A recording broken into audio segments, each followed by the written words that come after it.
Ички иштер министрлигинин академиясында окугандар үчүн маанилүү өзгөртүү киргизүү сунушталып жатат.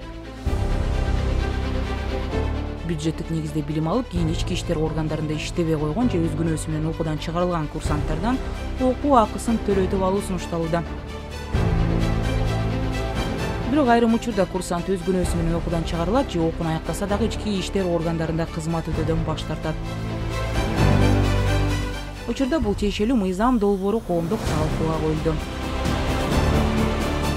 Ошондой эле окууну аяктаган жаш адистердин башка тармакка иштегени кетип жатышы кадрларды жаңылоодо маселе жаратууда. Ички иштер министрлиги аталган механизм иштеп баштаса, курсанттар азыркыдан жоопкерчиликтүү болот жана бюджеттик каражаттардын натыйжасыз сарпталышы азаят деп эсептейт жана кадр маселеси дагы жөнгө салынат деген пикирде.